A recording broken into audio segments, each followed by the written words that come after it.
YouTubers, it's your girl Nancy. Today's video different from what I usually do. Today we're just gonna have a conversation about my experiences with grad school and also other experiences from other people in grad school and also in the nursing field as well. So I'm gonna be looking down a lot because I have my steps in my little notebook that I have here. So if I'm looking down, it's because I'm looking at what I have written down. First thing that I have on here is having the right mindset. When you want to go to grad school, you have to go into it with the right mindset. Like, you have to go in there thinking that, one, you can do it.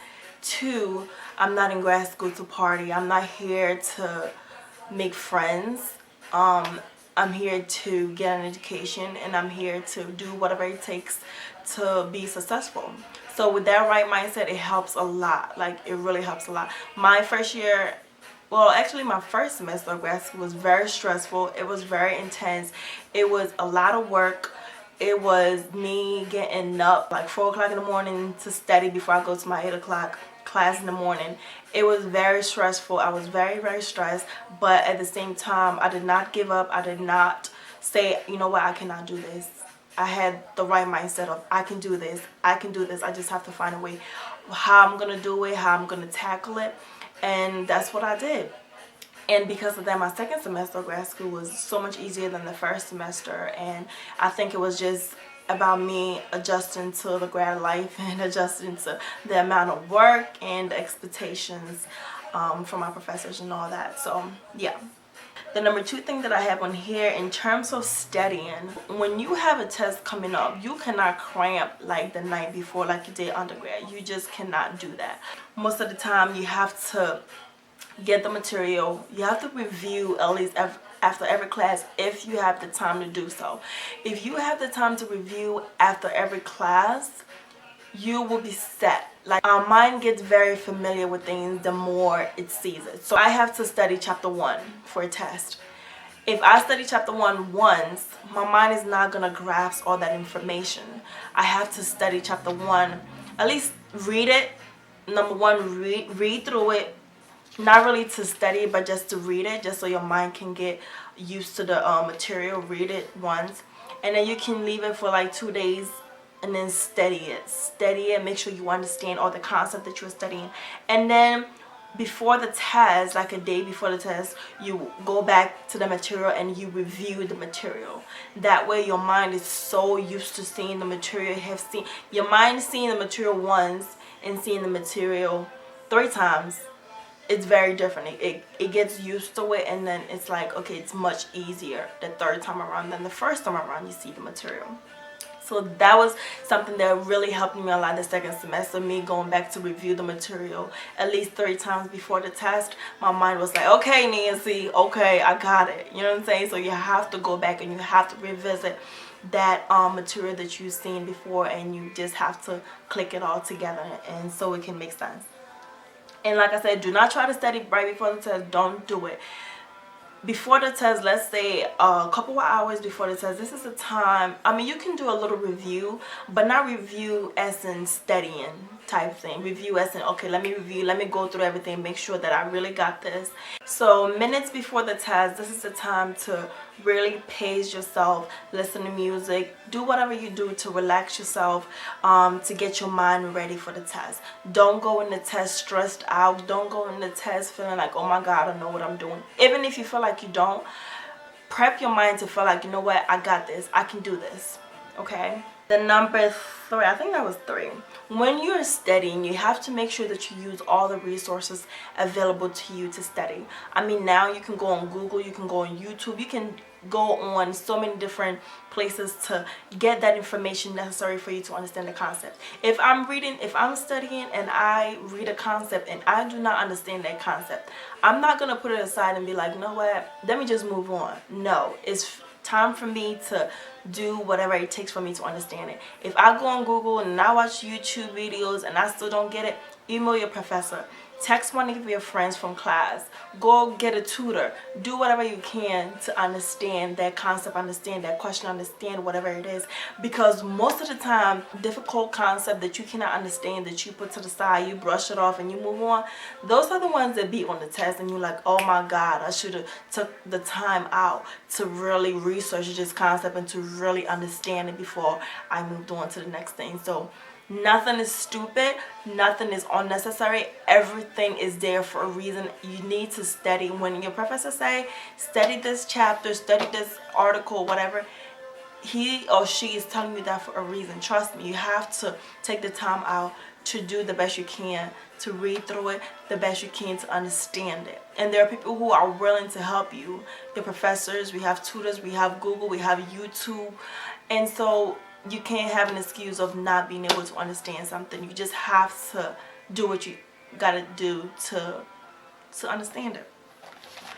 When you're studying, try not to memorize things. Like, I know people that just memorize just to memorize, just so they can pass the test, and then it's like you forget what you memorized about a week later.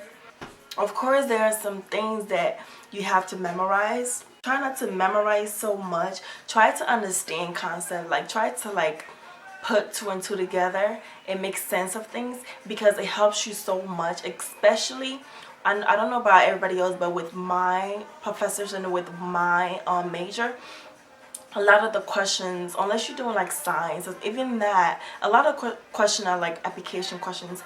They're like open-ended questions. So if you don't understand the concepts behind it, it's very difficult for you to pass the course or pass that test, because they're not just giving you what's 1 plus 1. They're giving you something very like challenging, so you can not just know what 1 plus 1 is, but also know why 1 plus 1 is equal to 2, if you understand what I'm saying. So from my experience, I try very hard not to memorize so much, but to try to understand what it is that I'm studying, and to kind of like put two and two together and link everything together, because it's so much easier when you're studying and also when you're taking the test to link everything together and kind of like make sense of things, instead of trying to memorize it. Like, oh, 1 plus 1 equals to 2, but I don't know why, it just is. That's not gonna help. You have to make sense of things, like obtain a greater understanding of what it is that you are studying. Yeah. So what else? And also, every point counts. Every point counts, meaning don't not for even a second, don't slack off. Like, seriously, especially when the semester start, even before the semester start, it's like go time. There's no time to play, there is no time to slack off. You have to just put your all into it. If I take a test and I get a 79, opposed to me taking the test and getting an 80, you might say, oh, it's just 1 point difference. It makes a difference. Trust me, sometimes it even makes a difference from me getting B minus to a B. And for my major and for the thing, occupational therapy, I cannot get below a B. I have to get a B in all my courses, A's or B's only. I cannot get below a B. So for me, every point matters. Every extra, I don't even think I ever get an extra credit in none of my classes. But every assignment is important. Everything that you do is so important, because those points mean so much. So don't say, oh, I'm not gonna do that well in the first test, maybe I got number 2 and number 3 to do, so let me just slack off for number 1. You might not do so well number 2 or number 3, and then what happens? So you know what I'm saying? So when you have an assignment, you have to put your all into it. Put your all into it. Try your best. Do what you gotta do to get the best grade that you can, because assignment 2, assignment 3 is not promised that you're gonna pass. So at least if you pass assignment 1 and you don't do so well in assignment 2, maybe you can come back up in assignment 3. You know what I'm saying? So you always have to have that mindset of, I have to do well every single assignment. Every assignment is not stupid. Every assignment is not unnecessary. Take it serious from the get-go. Take it serious. Even if they're telling you to paint walls, take it serious and paint that wall. I'm telling you, it's just that you have to have the correct mindset to do this. You just have to. Also, if you happen, let's say if you did your best on the first test and you failed the test, or you didn't do so well. It's not a sign that, oh, I cannot do this. It's not a sign that, oh, I'm gonna fail. Not anything. It's a sign telling you that you have to get your acts together. It's a sign telling you that, okay, this is not playtime. This is go time. I have to do what I have to do to pass the next test. I have to do what I have to do to pass the class, period, to get that B. If you can't get A, get your B, pass the course. That's what is important, that you are doing what you gotta do to pass the course. It's not about getting all A's, it's about passing the course. If you used to be an all A student and you go to grad school and you get a B, do not cry. A B is passing. I can see if you get a C, then yeah, that's an issue. But as long as you pass the class, as long as you are doing what you gotta do to get what you're going, you're good. Also, one of the most important things, these are not pertaining to studying or anything, but of course things like time management, things like take the time to take care of your body, take the time to feed your body, because I wasn't doing it in the first semester. I wasn't taking care of myself. I wasn't eating right. I wasn't sleeping right, and that wasn't a good thing. You have to take the time to plan everything out. Get an agenda book. I feel like I have like 10 agenda books. Get a calendar. Write everything down if you can't remember. Set timers on your phone if you feel like you have bad memory. Do what you gotta do. Post notes. I even have post notes all over my room when I was during the semester. Do this, study this, do this, because sometimes I forget. And if you feel like you know who you are, like know the type of person, if you feel like you have problem with remembering things, you have to find a way to remember. Like, do what you gotta do. If you gotta put postings all over your room like Mary Jane in that Mary Jane show, do what you gotta do. If you have to do a timer, if you have to get a calendar, if you have to get a board, do what you gotta do. Everybody's study habits is different. Know how you study and embrace it and be better at it, and use that to pass your courses. Also, having study groups is important, but having effective study groups. There are times where I was in study groups that it was not effective, and so I took myself out, because a study group is supposed to be you go study, you study, I study, and then we come together and we share concepts. We come together and we share the understanding that we have. And I may say, oh, I don't understand this concept. Do you understand it? And then someone can say, okay, look at it from this perspective, or look at it from that perspective. That's what an effective study group is.